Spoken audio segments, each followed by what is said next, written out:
அப்படிங்கும்போது ஒவ்வொருத்தரையும் 350 நீ கால்குலேட் பண்ணி 350 60,000 ஒரு இதுக்கு கேம்புக்கு. இந்த நோயை பற்றிய விழிப்புணர்ச்சியை சிவகாசி மக்களுக்கு ஏற்படுத்த உலக நோய் தடுப்பு வரலாற்றில் இதுவரை கண்டிராத ஒரு மாபெரும் முயற்சியை திரு வைகோ அவர்கள் மேற்கொண்டார். ஆல்மோஸ்ட் இந்த என்டையர் டிஸ்ட்ரிக்ட் சுற்றி வர 104-5 மாவட்டங்களும் ஒரு ஆல்மோஸ்ட் ஒரு 75% ஹெப்படைட்டிஸ் பி வேக்சின் கவர் பண்ணணும். 60,000 ஒரு பெரிய பெரிய அச்சீவ்மெண்ட் தான். எந்த விதமான அரசு உதவியும் இன்றி தன் சொந்த முயற்சியில் 65,000 சிறுவர்களுக்கு 3 கட்டங்களில் சிவகாசியை சுற்றியுள்ள 8 நகரங்களில் 120 மருத்துவர்கள், 200 செவிலியர்கள், 2,000 தன்னார்வ தொண்டர்கள். ஒரே உயரிய நோக்கம், மஞ்சக்காமாலைக்கு தடுப்பூசி போடணும், போட்டால் இந்த வியாதி வராது, கொடூரமான வியாதிக்கு ட்ரீட்மெண்ட் கிடையாதுங்கிற அவேர்னஸ் வந்தது கட்டாயம் திரு வைகோ அவர்கள். இந்த தடுப்பூசியின் பயன்களை கட்சி பாகுபாடில்லாமல் அனைத்து மக்களும் அனுபவிக்க வேண்டும் என்பதற்காகவே கட்சி கொடிகளையோ அதன் சின்னங்களையோ எல்லா விளம்பரங்களிலும் அறிவிப்புகளிலும் அடியோடு தவிர்த்த உண்மையான மக்கள் தொண்டன் வைகோ. விளைவு ஒரு மகத்தான சாதனை தான், நல்ல வெற்றி. இது ஒரு பிரைவேட் கவர்மெண்ட் ஹாஸ்பிட்டலையோ பிரைவேட் ஹாஸ்பிட்டலையோ யாருமே ஈவன் பெரிய பெரிய கார்பரேட் ஹாஸ்பிட்டல் கூட இந்த மாதிரி ஒரு 65,000 பேருக்கு செய்யறதுங்கிறது ஒரு முடியாத காரியம். அதை செய்து காமித்தார்கள். எல்லோரும் எதிர்பார்க்கும் எதிர்காலம் நீ, இனமான தமிழனின் பிடிகாலம் நீ, கை கூப்பி வருகின்ற தங்கமே, கடமையில் தவறாத சிங்கமே.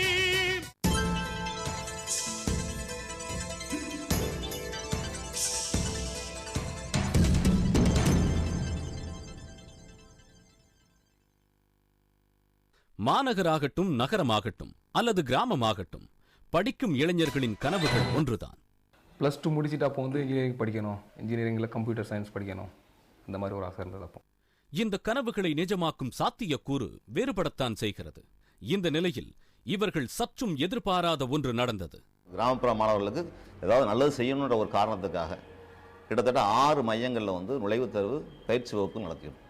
ஒவ்வொரு மாணவருக்கும் கிட்டத்தட்ட 5,000 மதிப்புள்ள புத்தகங்கள், அதுக்கு தேவையான வினாத்தாள்கள் எல்லாம் என்னென்ன முடியுமோ அத்தனை வசதிகளும் மதிய உணவு கூட சில மையங்களில் கொடுக்கப்பட்டது. ஒரு பையன் கூட கோயில்பேட்டில் சேர்ந்து படிச்சுக்கிட்டு இருந்தான். கொஞ்ச நாளுக்கு அப்புறம் நாங்கள் படிக்கிறத பார்த்து இங்கே சேர்ந்துட்டேன். என்ட்ரன்ஸ் ப்ரிப்பரேஷனுக்கு எனக்கு ரொம்ப யூஸ்ஃபுல்லாக இருந்துச்சு. இப்போ சாஃப்ட்வேர் இன்ஜினியராக இருக்கிறேன். IBM இந்தியா பிரைவேட் லிமிடெடில் அசோசியேட் சிஸ்டம் இன்ஜினியராக ஒர்க் பண்ணிட்டு இருக்கேன். நடத்தின மொத்தத்தில் ஒரு 1000 மாணவர்களாவது இதனால் நேரடியாக பயன்பெற்றவர். இப்படி தங்கள் கனவிலும் நினைத்து பார்க்காத நிலைமைகளுக்கு மாணவ மாணவிகளை மிக எளிதில் அடையச் செய்த திட்டம்தான் மாணவர்களின் மனம் கவர்ந்த வைகோ அவர்களின் இலவச நுழைவுத் தேர்வு பயிற்சி முகாம்கள். எல்லோரும் எதிர்பார்க்கும் எதிர்காலம் நீ, இனமான தமிழனின் பிடிகாலம் நீ, கை கூப்பி வருகின்ற தங்கமே, கடமையில் தவறாத சிங்கமே.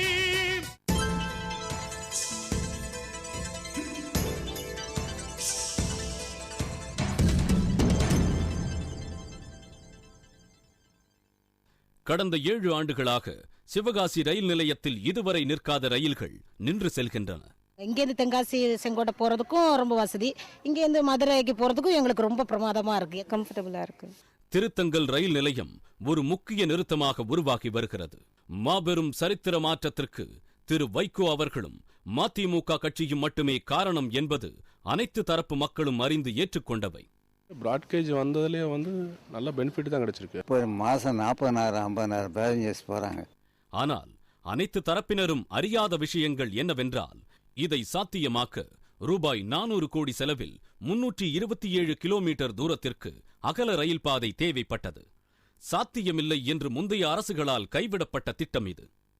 மக்கள் படும் இன்னல்களையும் தொழில் புரிவோரின் உணர்வுகளையும் மனதில் கொண்டு சரித்திர சாதனையாளர் வைகோ தடைகளை முறியடித்து அகல ரயில் பாதையின் மூலம் சிவகாசி மக்களின் வாழ்க்கை பாதையை மேம்படுத்தினார். ஸ்டூடெண்ட்ஸ்க்குலாம் பெரிய கிஃப்ட் மாதிரி ட்ரெயின் வெரி யூஸ்ஃபுல். எல்லாத்துக்குமே இது சாட்டிஸ்ஃபேக்ஷன் தான். எல்லோரும் எதிர்பார்க்கும் எதிர்காலம் நீ, இனமான தமிழனின் பிடிகாலம் நீ,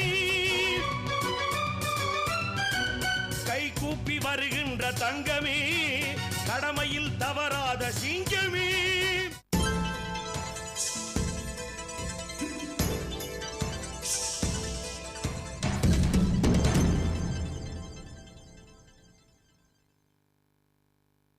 மாநகரங்களில் மேம்பால திட்டங்களை செயல்படுத்துவது என்பதே குதிரை கொம்பு போன்றது என்ற நிலையில் விருதுநகர், கோவில்பட்டி போன்ற நகரங்களில் 4 ரயில்வே மேம்பாலங்கள் அமைப்பது என்பது எந்த அளவுக்கு சாத்தியம் என்று அனைவரும் அறிவோம். இதுக்கு முன்னாடி இந்த தடைகள் எல்லாம் நீக்கி பண்ணாரு. இன்று இதன் அநேக பலன்கள் சாதி, மத, இன, கட்சி எல்லைகளை தாண்டி அனைத்து மக்களையும் சென்றடைகிறது. ரோடு மேலே நல்லா போட்டிருக்கிறதுனால சலன்னு வந்துட்டு இருக்கிறோம், போயிட்டு இருக்கிறோம். ரிஸ்க் இல்லாமல் இருக்குது வண்டி ஓட்டுறதுக்கு. கேட்டில் நிற்க வேண்டியதில்லை, நேரம் போகலாம். டக்குன்னு போக வரதுக்கு இதான் கொஞ்சம் நல்லா தான் இருக்கும். பாலம் இருக்கிறதுனால டைம் சேவ் ஆகுது. நல்லா சௌரியமாக தான் இருக்குது. இப்போ ஸ்கூல் போகிறவங்களுக்கு ஈஸியாக இருக்கும். இந்த பாலம் வந்து டிராபிக் இடைஞ்சல் இல்லாமல் இருக்குது சார். ஸ்கூல் பிள்ளைங்களுக்கு ரொம்ப யூஸாக இருக்குது. இங்கே கேட்டிருக்கும் போது ரொம்ப டிராபிக் ஆகும், ரொம்ப நிறைய ஆக்சிடென்ட் ஆகுது. பாலம் கட்டினதுனால ரொம்ப ஈஸியாக இருக்குது. எப்பவும் போகிறத விட இப்போ கொஞ்சம் சீக்கிரமாக நாங்கள் போயிடுறோம். I like it. This is good highway. This highway is good. ரூபாய் 8 கோடி செலவில் உருவான விருதுநகர் ரயில்வே மேம்பாலமாகட்டும், அல்லது ரூபாய் 16 கோடி மதிப்பீட்டில் உருவான கோவில்பட்டியில் உள்ள 3 மேம்பாலங்களாகட்டும், இதன் பலன்களை கண்கூடாக கண்டு அனுபவித்தவர்கள் கட்சி எல்லைகளுக்கு அப்பாற்பட்டு பாராட்ட தயங்குவதில்லை.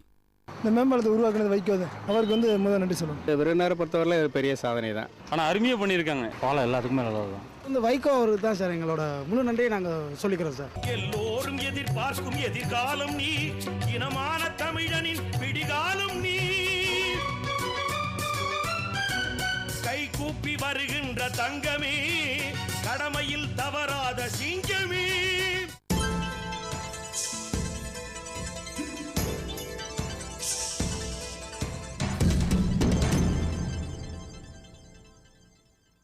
பெற்றவங்களுக்கும் அது வேதனையாக இருக்குமேனுட்டு அவங்களுக்கு முன்னாடி அழுகாமல் செய்யாமல் நான் சட்டில் இருந்துக்குவேன்.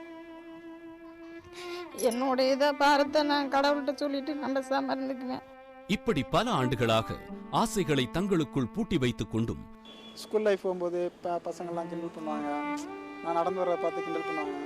அதெல்லாம் நான் அழைச்சி எடுத்துக்கிறே கிடையாது. அந்த இடத்துல கொஞ்சம் கஷ்டமாக இருக்கும். என்னடா எல்லாரும் இது பண்ணுறாங்க.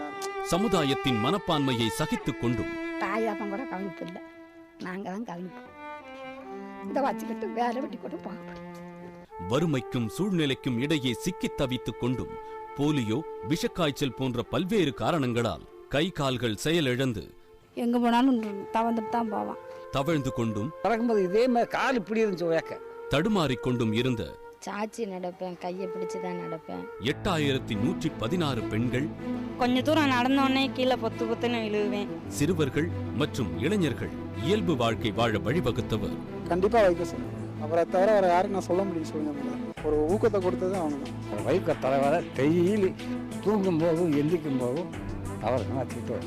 இப்போ நல்லபடியாக வாழ்க்கை ஓட்டிக்கிட்டு இருக்கேன். எனக்கு அவர் வந்து பார்த்துக்க செய்ய வைகோ அவர் இருக்கார். ஊனமுற்றோருக்கென சரித்திரம் காணாத மருத்துவ முகாம்கள். அவர் வைகோ சார் சொன்னதுக்கு ஒரே வார்த்தையினால சிவகாசியில் கேம்ப்ஸ் நடத்துகிறாங்க. அது மேஜர் கேம்ப். சர்வதேச தரம் வாய்ந்த மருத்துவ குழுவினர். ஸோ அந்த திருப்பதியிலேருந்து ஹோல் டீம் இங்கே வந்துட்டாங்க.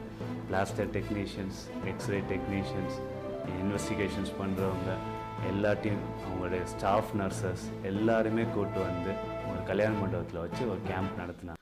ஒரே நோக்கம், அவங்களுக்கு அந்த மனித நேயம், இவங்களுக்கும் ட்ரீட்மெண்ட் கொடுக்கணும். எல்லாமே ஹையர் கிளாஸ் சொசைட்டி ட்ரீட்மெண்ட் இல்லாமல் லோவர் கிளாஸ் சொசைட்டியும் போலியோ இருக்கவங்க நிறையா பேர் இருக்காங்க. நம்ம இந்த கிளாஸ் சொசைட்டிக்கும் ஹை கிளாஸ் ட்ரீட்மெண்ட் கொடுத்து சக்ஸஸ் பண்ண முடியும்னு ஆரம்பித்தாங்க. விளைவு, இந்த மாதிரி கேம்ப்பு இந்தியாவிலையோ வேர்ல்ட்லையோ எங்கேயுமே நடத்திருக்க மாட்டாங்க.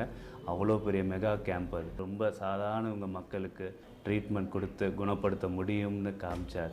இருளும் வெறுமையும் நிறைந்த 8116 ஊனமுற்றோரின் வாழ்வில் நிறைவையும் ஒளிமயமான எதிர்காலத்தையும் ஊனமுற்றோர் மறுமலர்ச்சி திட்டத்தின் மூலம் உருவாக்கி தந்தார் வைகோ. நான் சென்னை சிட்டிக்குள்ளே இப்போ நான் தனியாக நடமாறேன்னா அது காரணம் அந்த சர்ஜரி தான்.